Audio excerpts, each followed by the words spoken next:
ओम शांति। ब्रह्मा भोजन। ब्रह्मा भोजन अर्थात ऐसा पवित्र भोजन जिसे बनाने वाला भी पवित्र हो, जिसमें लगने वाली वस्तुओं भी पवित्र धन से खरीदी गई हों, जिसे बनाने का स्थान भी साफ स्वच्छ पवित्र हो और बनाते समय उस ईश्वर की याद रहे जिसे हम यह भोजन स्वीकार कराने वाले हैं। तो स्वयं भगवान निराकार परमात्मा ने भारत भूमि पर अवतरित होकर कल्प कल्प उन ब्राह्मण बच्चों को यह नॉलेज दी कि ब्रह्मा भोजन कैसे बनाया जाए, बनाते समय क्या स्मृति रखी जाए, उसमें कैसे वस्तुओं का प्रयोग हो, कैसे स्थान पर वह बनाया जाए। इस कड़ी में आज यह वीडियो हम ब्रह्मा भोजन पर विशेष प्रस्तुत कर रहे हैं, जिसमें हम अनेक वीडियो प्रस्तुत करेंगे अनेक महारथियों, दीदी दादियों के ब्रह्मा भोजन के लिए जो विचार दिए गए हैं, उन विचारों की कड़ी हम अनेक वीडियो द्वारा प्रस्तुत करेंगे। तो आज सर्वप्रथम ब्रह्मा भोजन के लिए आत्म प्रकाश भाई जी के विचार जानेंगे। तो आत्म प्रकाश भाई जी बोले, जगत नियंता, सृष्टि सृजनहार, परम कल्याणकारी, परम पिता परमात्मा, त्रिमूर्ति शिव, धर्म की अति ग्लानि के समय सृष्टि रंगमंच पर पुनः अवतरित होकर सभी मनुष्य आत्माओं को पतित से पावन बनाने के लिए सत्य ज्ञान देते हैं। सतयुगी देवी सृष्टि की पुनर्स्थापना के लिए, निर्विकार जीवन के लिए शुद्ध भोजन होना अनिवार्य है, यह बताते हैं। कहा गया है, जैसा अन्न वैसा मन। अन्न की शुद्धि के बिना विचारों और भावनाओं की शुद्धि नहीं हो सकती। किसी के उदर में छिपी हुई बात को बाहर निकालने का माध्यम है भोजन। अच्छे भोजन और अच्छी खातिरी द्वारा व्यक्ति की मानसिकता को परिवर्तन कर सहज भाव से जो बुलाना चाहे बुलवा सकते हैं। कच्चे खाद्य से भोजन बनने की प्रक्रिया तक के अंतराल में आत्माओं की मानसिकता जिस प्रकार रहती है, वह भोजन को प्रभावित करती है।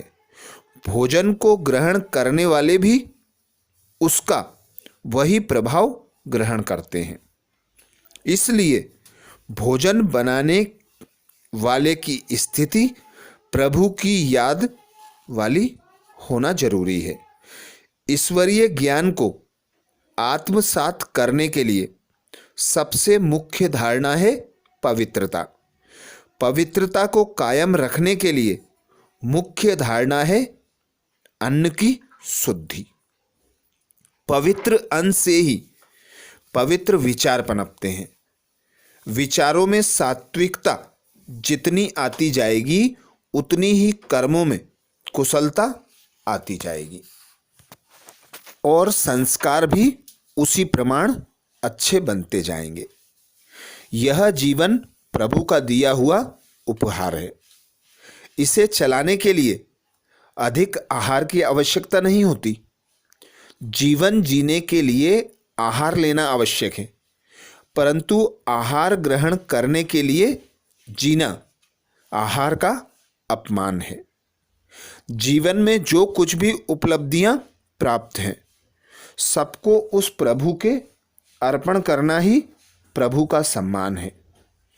उत्पादन से लेकर मुख तक आने की प्रक्रिया के हर कर्म को जब हम प्रभु को अर्पित कर देते हैं तब वह अन्न सिर्फ अन्न नहीं रह जाता, प्रभु प्रसाद बन जाता है, जो शरीर को निरोगी बनाता है, मनोबल बढ़ाता है और बुद्धि को दिव्य बनाता है। ऐसा भोजन वरदान बन जाता है। सृष्टि पापों का बोझ उठाने में असमर्थ है। योगी अपनी प्रचंड योग साधना द्वारा इसे परिवर्तन कर दे। ऐसी योग अग्नि को धारण करने के लिए भोजन की शुद्धता चाहिए। शिव बाबा ब्रह्मा बाबा के माध्यम से साकार और अव्यक्त महावाक्यों द्वारा हम ब्राह्मण बच्चों को समय प्रति समय भोजन के संबंध में अनेक प्रकार के नियम, संयम, विधान और मर्यादाएं बताते आ रहे हैं। ब्रह्मा बाबा ने भी शुरू से ही इस संबंध में सभी बच्चों का अटेंशन खिंचवाया था। स्वयं भी इतना ही अटेंशन दिया। एक एक गिट्टी खाते समय बाबा की याद हो। बाबा स्वयं को चेक करते थे कि शिव बाबा की याद के साथ एक एक गिट्टी है। उस समय बाबा की इन बातों पर जिन्होंने ध्यान दिया वे आत्माएं आज पूरे विश्व में आध्यात्मिक क्रांति का आधार स्तंभ बन गईं। राजयोगिनी दादी दीदियों और राजयोगी भ्रातागण की महानता का आधार ज्ञान योग में महारत के साथ साथ ब्रह्मा भोजन के प्रति इनका सम्मान रहा है। याद में रहे भोजन पकाने, खाने, खिलाने की गहन रुचि का निर्माण कैसे हुआ, कैसे इसमें परिपक्वता आई, इसकी क्या प्रक्रिया है, क्या क्या लाभ हैं आदि अनेक जिज्ञासाओं का समाधान करने वाले ये विचार हमें सुनने चाहिए, स्मृति में रखने चाहिए और उन अनुभवी महारथियों के विचारों के अनुसार ब्रह्मा भोजन बनाकर अपने पूरे परिवार की मनोवृत्ति को बदलना चाहिए। ब्रह्मा भोजन के लिए ब्रह्मा कुमार निर्भेर भाई जी कहते हैं, मनुष्य के आहार का उसके विचारों पर गहरा प्रभाव पड़ता है। इसलिए कहा जाता है जैसा अन्न वैसा मन। राजयोगी के लिए भोजन का अत्यधिक महत्व होता है। राजयोगी अध्यात्म की ऊंचाई को छूने की चेष्टा करता है तो उसका भोजन भी ऐसा हो जो लक्ष्य की ऊंचाई तक ले जाने में सहयोगी बने। प्राचीन समय से भारत में जहां भोजन बनता है उस स्थान को चौका कहने की प्रथा है। यहां चौके का गहन अर्थ यह है कि उस विशेष स्थान में बनने वाले भोज्य पदार्थ में 4 विशेषताएं होनी चाहिए। पहली विशेषता, जिस कमाई से वह भोजन पदार्थ खरीदा गया वह कमाई नेक हो, शुद्ध हो, स्वच्छ हो, अच्छी हो। दूसरा, जो भोजन सामग्री खरीदी गई वह सात्विक हो, उसमें किसी भी प्रकार की अशुद्धता जैसे बाल, कंकड़, कीड़ा आदि ना हो। साथ साथ उसमें कोई रजोगुणी या तमोगुणी वस्तुएं ना हो। तीसरा, भोजन बनाने वाला स्थान व बनाने वाला व्यक्ति स्वच्छ तन, स्वच्छ मन और स्वच्छ परिधान के साथ स्वच्छ चौके में परमात्मा याद में भोजन बनाए। परमात्मा को समर्पित करके सभी को खिलाए।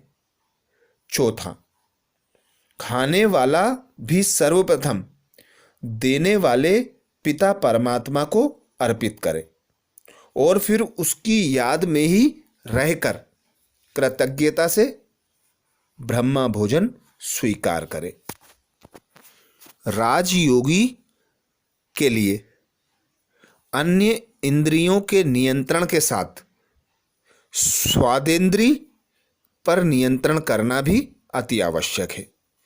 खाद्य पदार्थों का आकर्षण भी तो प्रकृति का ही आकर्षण है। यद्यपि परमात्मा पिता ने व्रत, उपवास, अनशन करने की बात नहीं कही है, परंतु स्वादेंद्रिय को अनियंत्रित भी नहीं होने देना है। भोजन लोलुपता, पेय पदार्थों की तृष्णा, स्वाद की पराधीनता भी एक प्रकार की ब्रह्ममुक्ता ही है। यह भी देह अभिमान का ही एक रूपांतरण है, जो कि मनुष्य को बार बार स्थूलता की ओर ले जाता है। इसलिए योगी को सात्विक भोजन लेने के नियम को तो अपनाना ही चाहिए, परंतु बार बार खाने की आदत मिटा देनी चाहिए। दूसरे शब्दों में भोजन के प्रति अनावश्यक आकर्षण ना हो, अर्थात अनासक्त वृत्ति हो। इस बात पर भी गहरा ध्यान देना चाहिए।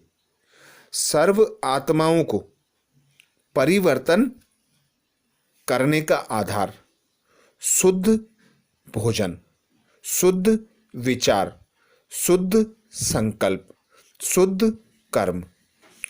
तो ये सब जब हम देखते हैं कि जैसा अन्न वैसा मन होता है, तो सर्वप्रथम हमें अपने भोजन पर ध्यान देना अति आवश्यक है कि भोजन हम जो करते हैं वह परमात्मा को स्वीकार कराया गया है, वह शुद्ध धन की कमाई से खरीदा गया है, वह ऐसे स्थान पर बना जो शुद्ध है। तो इन बातों का जब हम ध्यान रखते हैं और शुद्ध भोजन ग्रहण करते हैं, तो हमारे मन, वचन और कर्म में भी शुद्धता आती जाती है। तो ऐसे ब्रह्मा भोजन के प्रति अनेक दीदी दादियों ने अपने अनुभव प्रस्तुत किए। उन अनुभवों को हम अगले वीडियो में नंबरवार प्रस्तुत करेंगे, जिन्हें प्राप्त करने के लिए आप यदि नए हैं तो बाबा के चैनल को सब्सक्राइब कर लें। अगला वीडियो प्राप्त हो उसके लिए बेल आइकन दबा लें और इस वीडियो को अनेक आत्माओं तक पहुंचाएं, जिससे वे भी ब्रह्मा भोजन के प्रति जागृत हो सकें। अच्छा, ओम शांति।